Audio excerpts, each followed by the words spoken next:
Penemuan kerangka bayi di Banyumas mengungkap kasus pembunuhan 7 bayi hasil insest ayah dan anak kandung yang sudah terjadi selama 10 tahun. Kemesraan yang ditampilkan pasangan artis tak semuanya berakhir manis. Beberapa pasangan artis justru memutuskan untuk bercerai di hari tua.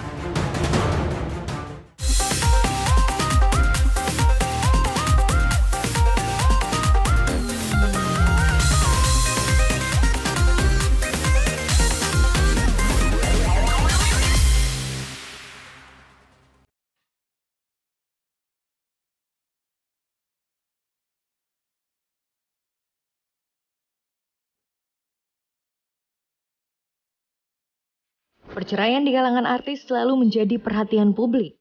Kemesraan yang ditampilkan pasangan artis terkadang tak semua berakhir indah. Beberapa pasangan artis bahkan ada juga yang memutuskan perceraian di hari tua setelah hidup bersama belasan hingga puluhan tahun. Perceraian ini masuk dalam kategori perceraian kelabu atau grey divorce. Berikut deretan artis yang memilih berpisah di hari tua.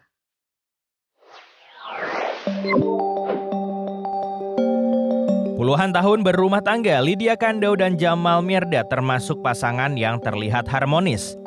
Namun keduanya memutuskan untuk berpisah saat keduanya sudah tak lagi muda pada tahun 2013 setelah selama 27 tahun bersama. Banyak yang menyayangkan perceraian pasangan yang dikaruniai 4 anak ini. Saat berpisah, Jamal Mirdad berusia 53 tahun, sedangkan Lydia Kandou berumur 50 tahun.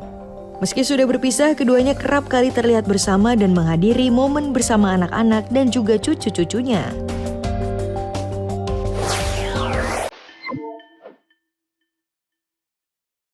Rumah tangga yang telah dibina Dewi Yull dan Ray Sahetapi selama 23 tahun harus berakhir. Mereka resmi bercerai pada Agustus 2004. Keduanya menikah pada tahun 1981, tetapi pernikahan itu sempat menuai kontroversi karena disebut tak kantongi restu orang tua Dewi akibat perbedaan agama. Pernikahan yang penuh perjuangan itu akhirnya tak mampu bertahan. Dewi menggugat cerai Ray karena tak terima poligami. Saat cerai, Dewi Yull berusia 43 tahun, sementara Ray Sahetapi berusia 47 tahun. Dari pernikahannya, mereka dikaruniai 4 orang anak. Kini, Dewi dan juga Ray telah sama-sama memiliki pasangan hidupnya masing-masing.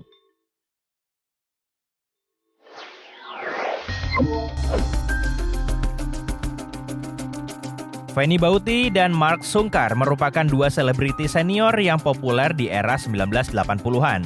Keduanya menikah di tahun 1988. Namun, pasangan Fanny Bauti dan Mark Sungkar memilih berpisah usai 22 tahun menjalani pernikahan. Dari pernikahan itu, keduanya memiliki 3 orang anak. 2 dari anak mereka yakni Saskia Sungkar dan juga Siren Sungkar. Pernikahan mereka akhirnya kandas. Keduanya resmi bercerai pada tahun 2010 lalu.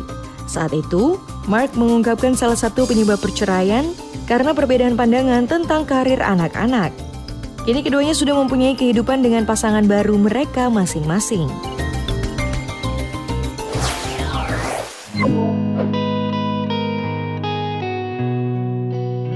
Perceraian keduanya juga cukup mengejutkan publik karena pernikahan Sule dan Lina jauh dari gosip miring.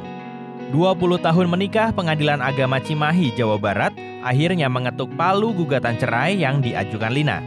Pada 26 April 2018, Lina mendaftarkan gugatan cerai dengan alasan percekcokan dan ketidakcocokan. Padahal keduanya mengawali kisah cinta di bangku kelas 3 SMA hingga menikah pada 1988. Sule juga sempat menyebut Lina sebagai cinta pertamanya. Pengadilan juga menjatuhkan hak asuh 4 anak pada keduanya. Setelah bercerai, keduanya lalu menikah dengan pasangan masing-masing. Namun pada 2020, Lina dinyatakan meninggal dunia akibat sakit asam lambung. Sementara Sule kembali bercerai dari Natalie Holscher.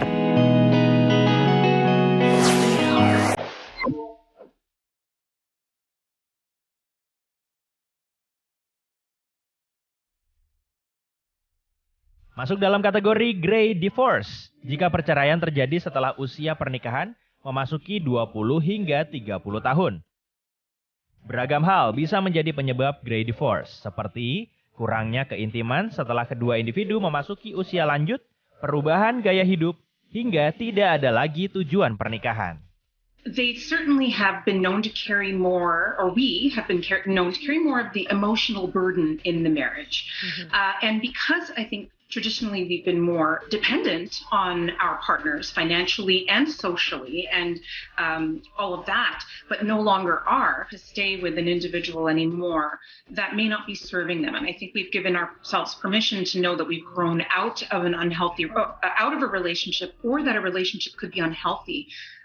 Nobody wants to be married to someone who is struggling with, for example, substance abuse or maybe an issue around being abusive or emotionally unfit.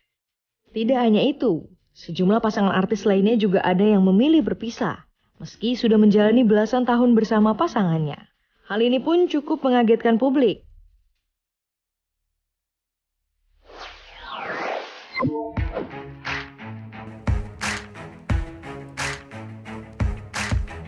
Sejumlah informasi menarik lainnya masih akan hadir, tetaplah di Pop News.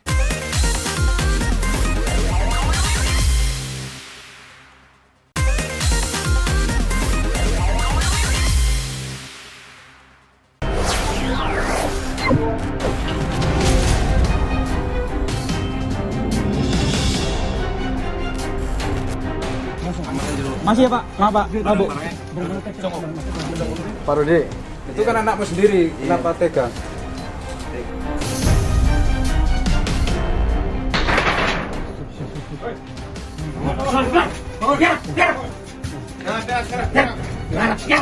Inilah detik-detik penangkapan pelaku pembunuh 7 bayi hasil hubungan sedara. Polisi akhirnya berhasil menangkap R setelah sempat buron. Pria berusia 57 tahun ini ditangkap di sebuah gudang rumah warga di Kecamatan Karanglewas, sekitar 7 km dari lokasi penguburan bayi. Sebelumnya, warga di Kelurahan Tanjung, Kecamatan Purwokerto Selatan digemparkan oleh penemuan kerangka bayi di sebuah lahan. Itu kedalaman berapa Pak pas ngeduk nemu itu? Paling setengah meter. Oh, setengah meter. Itu dibungkus apa? Terus sama kain kaos kayaknya. Kain kaos. Tapi banyak tulangnya ya Pak? Banyak. Oke. Kalau misalnya itu manusia itu dewasa apa anak-anak kira-kira gitu? Kemungkinan anak-anak. Bayi gitu enggak? Iya. Perbuatan bejat tersangka yang tega mencabuli anak kandungnya sendiri dan membunuh bayi-bayi yang dilahirkan didasari motif pesugihan. Tersangka melakukan ritual yang diajarkan guru spiritualnya agar bisa kaya raya. Kenapa? Sebabnya apa? Ada bisikan-bisikan. Bisikan apa? Bisikan siapa yang nyuruh? Dari orang Klaten. Nyuruhnya gimana? Jika kamu ingin kaya, anak kamu dihamili sampai 7 kali.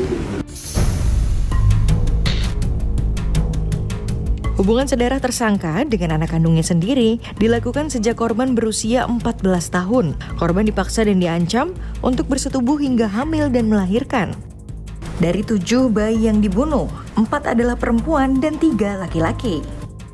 Dan kondisi tersebut, pengakuan dari ibu daripada saudari E ini memang atas perintah, atas dorongan secara keras ya, dengan ancaman sehingga ibu tersebut kemudian mau melakukan hal tersebut.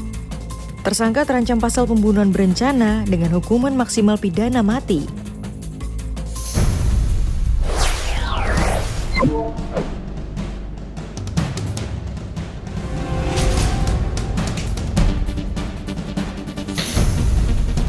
Pondok pesantren Al Zaitun lagi-lagi membuat geger publik.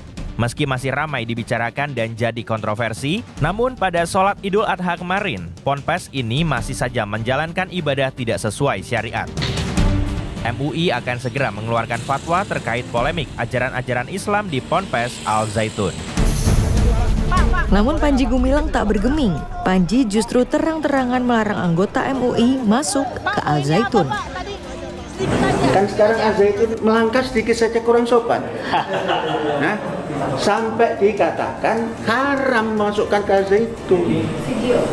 Nah, makanya saya bilang ada majelis ulama tidak. Kalau ada saya suruh keluar. karena sudah mengharamkan. Maka syaratnya boleh masuk sini kecuali majelis ulama.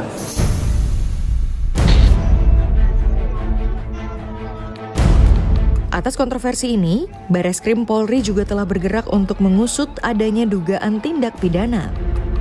Ada aspek hukum pidana. Yang aspek hukum pidana tentu akan ditangani oleh Polri dan tidak akan diambangkan.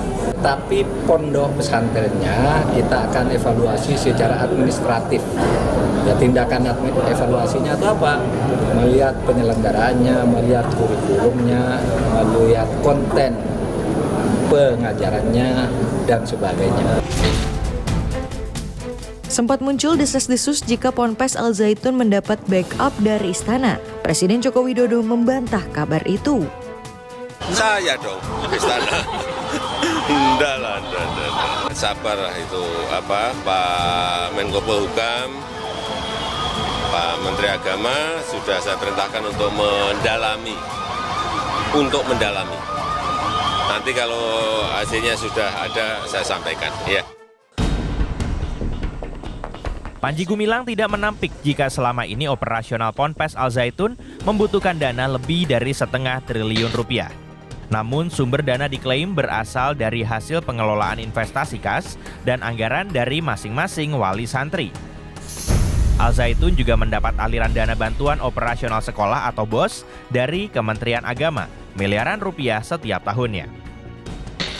Panji Gumilang menegaskan tidak ada sumber pemasukan dan pendanaan lain yang masuk ke Al Zaitun.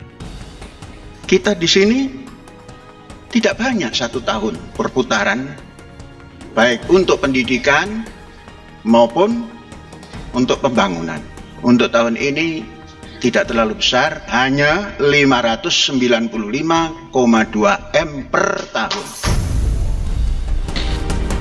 Ponpes Al Zaitun memang terbilang megah. Pada tahun 2005, Washington Times menyebut Ponpes Al Zaitun sebagai pesantren terbesar se-Asia Tenggara. Berdiri di atas lahan seluas 1.200 hektar dan dapat menampung santri hingga 7.000. Bangunan masjidnya memiliki konstruksi mewah dengan batu granit dan marmer pada dinding lantainya. Meski dilanda polemik, Ponpes Al Zaitun mengklaim lebih dari 1.000 santri dari jenjang SD hingga SMP mendaftar untuk tahun ajaran 2023-2024. Untuk jenjang madrasah sanawiyah atau jenjang setingkat SMP, santri diminta membayar sekaligus biaya 6 tahun pembelajaran dengan kurs dolar sebesar $3.500 Amerika atau setara 52,6 juta rupiah.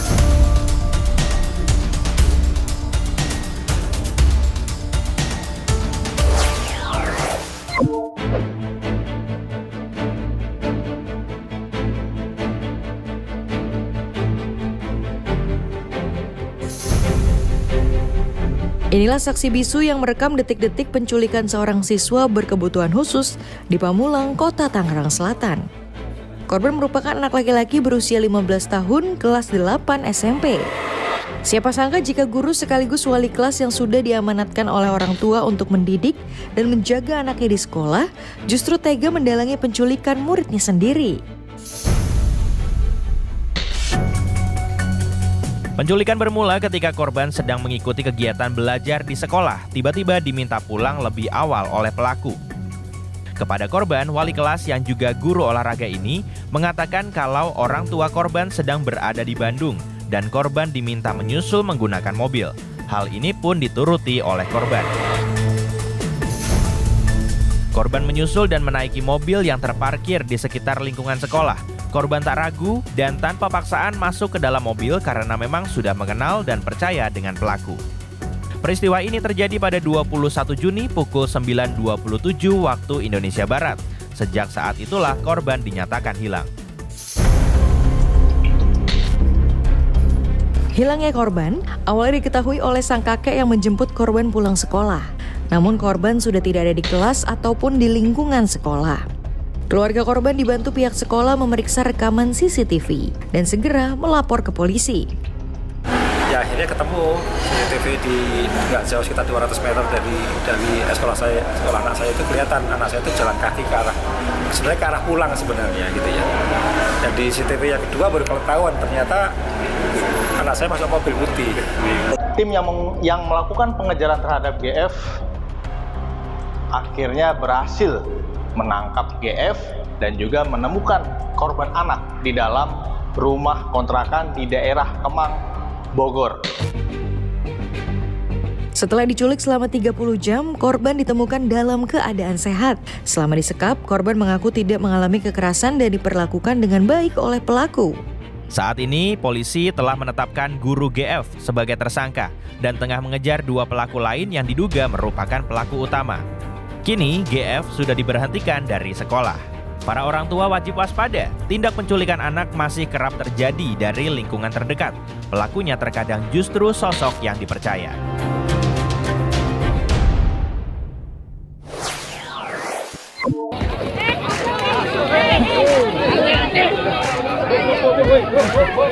Sejumlah informasi menarik lainnya masih akan hadir, tetaplah di Pop News.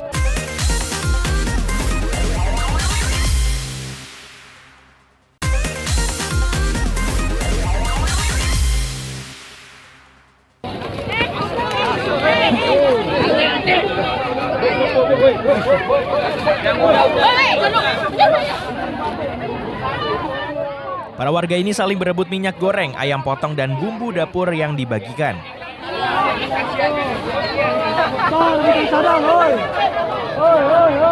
Beberapa orang bahkan sempat terjatuh dan terinjak.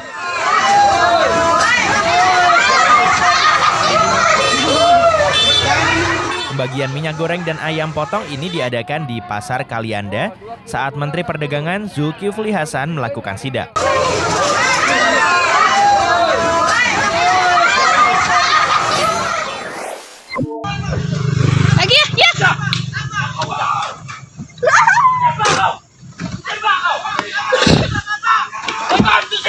Aksi penangkapan begal ini terjadi di Jalan Lintas Curug, Lubuk Linggau.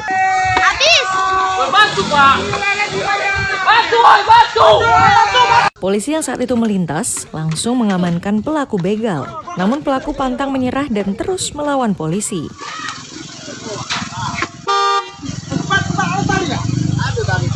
Beberapa warga yang melintas akhirnya membantu polisi mengamankan pelaku.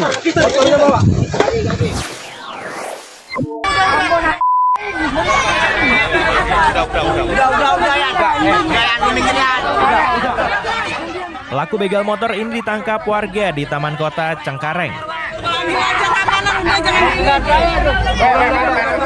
Warga yang tak mampu menahan emosi langsung menghajar pelaku.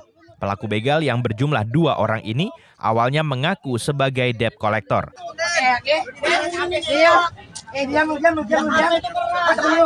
Warga yang curiga langsung menangkap pelaku, namun 1 orang pelaku lainnya melarikan diri.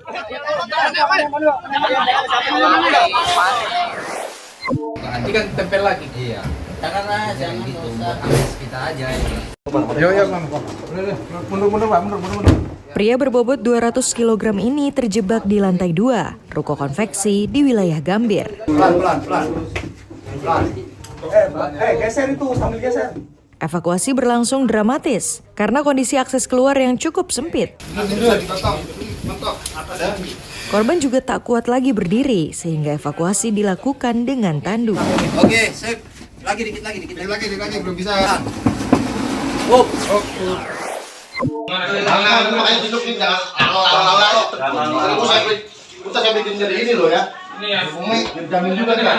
Inilah detik-detik sebuah rumah 2 lantai digerebek polisi karena diduga sebagai tempat praktik aborsi ilegal. Warga sekitar tak curiga karena menduga rumah ini sebagai tempat penampungan TKI. Ini sini apa nih? Hari-hari. 8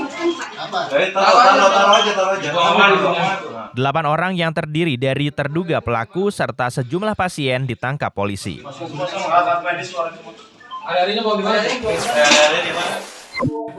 Alhamdulillah ya. Terang Bang. Ini borgol.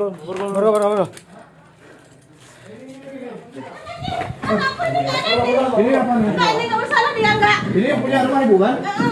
Para pengedar narkoba ini tak bisa berkutik setelah polisi membekuk mereka di sebuah rumah.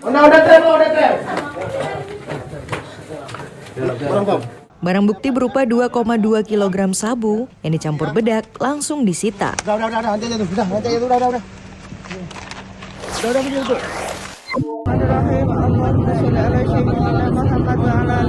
Inilah detik-detik seorang perempuan melahirkan di pesawat saat terbang dari Jakarta ke Surabaya. Mbak mau ngejan, Mbak. Awas tali pusatnya tadi ya. Sebelumnya, pramugari memberikan pengumuman dan mencari tenaga medis yang bisa membantu persalinan. Proses persalinan pun berjalan lancar, ibu hingga bayi yang dilahirkan selamat.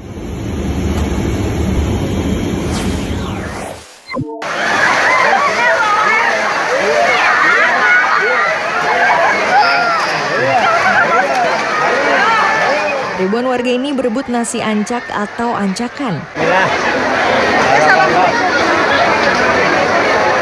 Para pengunjung yang hadir meyakini bahwa nasi ancak yang berhasil diperebutkan bisa membawa berkah serta dapat menolak bala.